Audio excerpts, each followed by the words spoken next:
Welcome to the Kushti Racing Channel. My name is Kushti and this is my racing journey on Gran Turismo 7. If you're new here, welcome. If you're not, welcome back. In this video, we're back in this week's Daily Race B. PD have played a bit of a blinder here with this race. It's only a little tweak, but they've extended the race ever so slightly. What does that mean? More opportunity for carnage, but also more opportunity to recover if you make a mistake. So we're over here at Sardegna for 7 laps in the Subaru WRX on once again the mandatory racing medium tyres. Without further ado, let's get into it. So as you can see, we're starting this race in P2 behind our friend Tempo and ahead of another friend of ours, David Bob. As always, first lap, just try and keep it on the track, keep in touch with the car in front. If David Bob got a bad start there, but he's already 8 tenths behind and Tempo only 3 tenths ahead, so our focus is entirely on Tempo as we start this lap. And as we go into this corner, Tempo takes a bit of strange line there, which means we have to take more of the inside than we would like to avoid the contact. As a consequence of that, we're a bit of a disadvantage coming into this long right-hander, which is again a really tricky right-hander. We're down the hill, 4 tenths back here. And this next turn coming up is a sharp right-hander, very, very difficult to judge where to brake here. On the power nice and early. Do close up to Tempo here, come to the next left-hander, with no opportunity to overtake. Sort of tuck back in behind, 3 tenths back.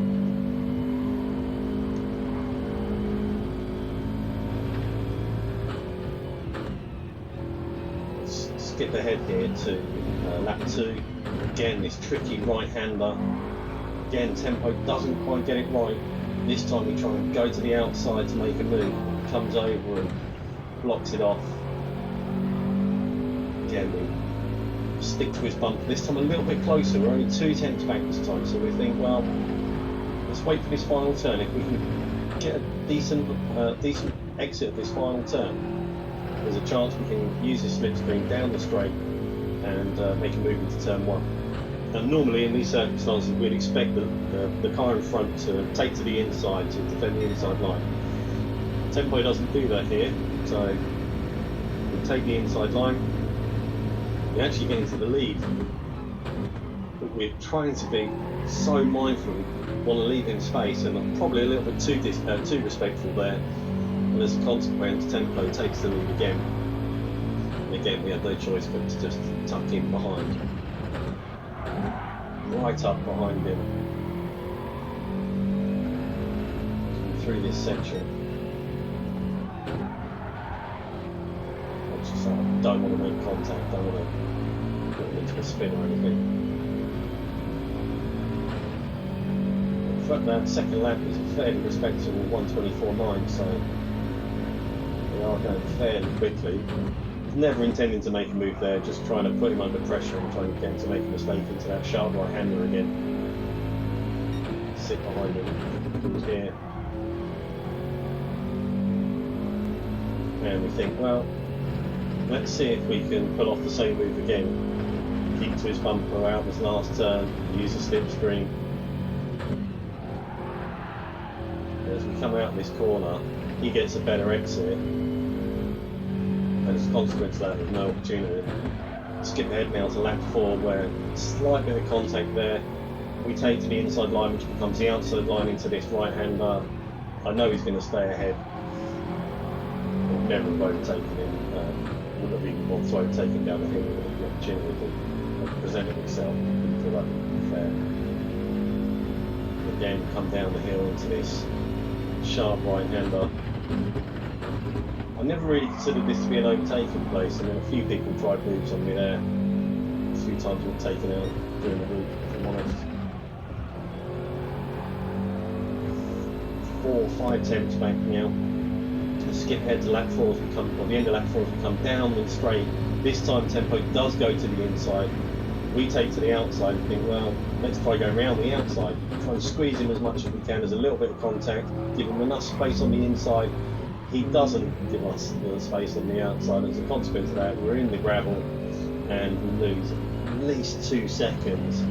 See the lead slipping away, 2.3 seconds ahead now, so it cost us a lot of time.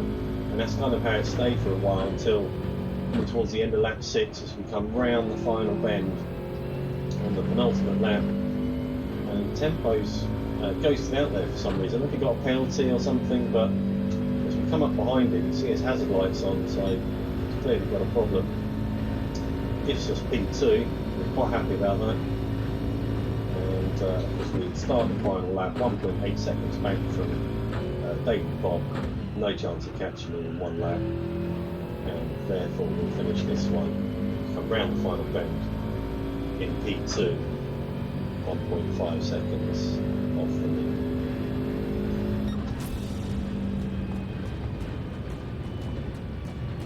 So move on to the next race. So this race we're starting in P1. I'll be honest, as we went into this one, I felt the quality of the opposition here wasn't as strong as the previous race, and my arrogance probably got the better of me, if I'm entirely honest with you.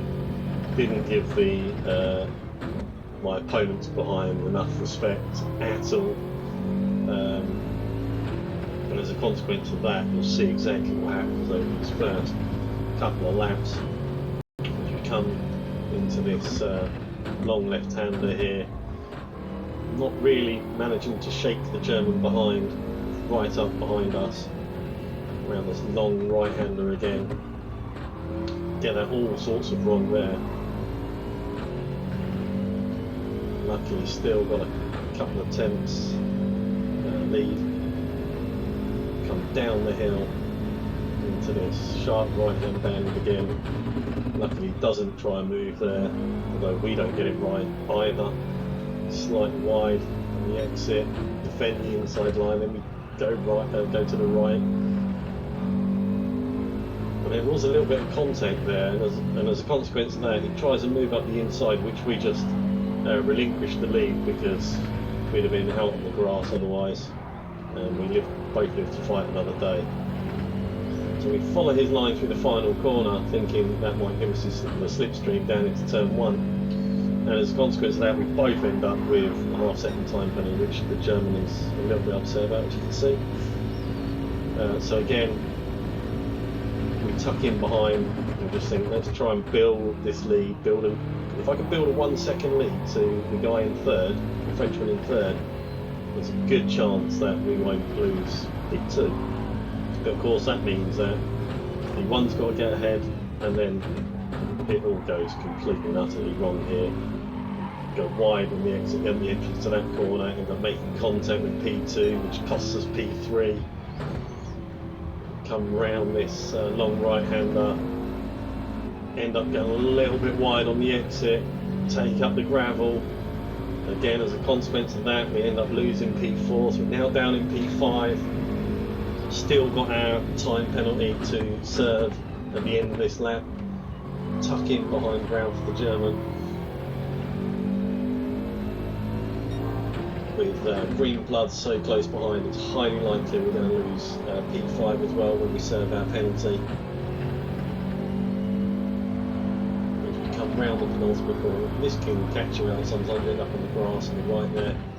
This last corner, it's so important you get it right, so obviously with a long start-finish straight, but which we did on that occasion, but we serve our time penalty, lose P5, down now to P6. We've got green blood chasing us down, and in petrol we trust right behind him.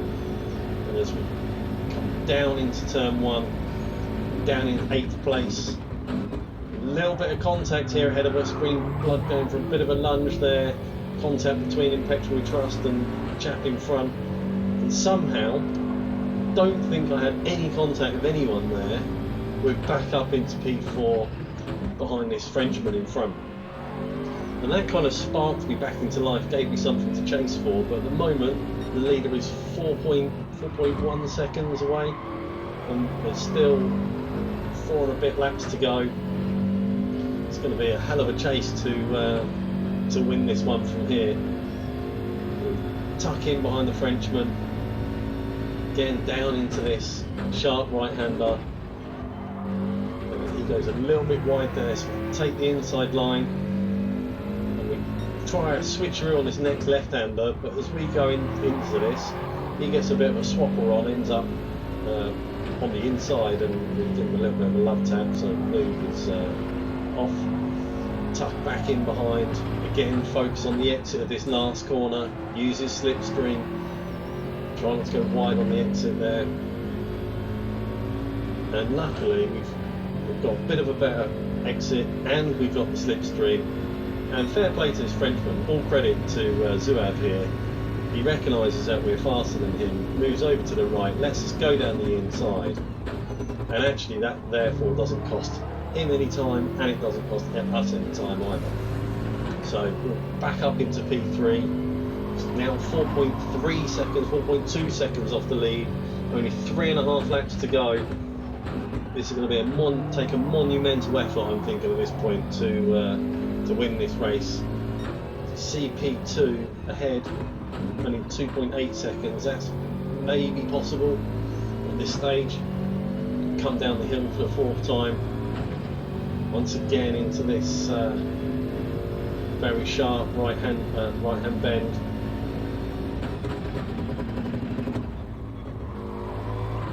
Take it quite nice that time.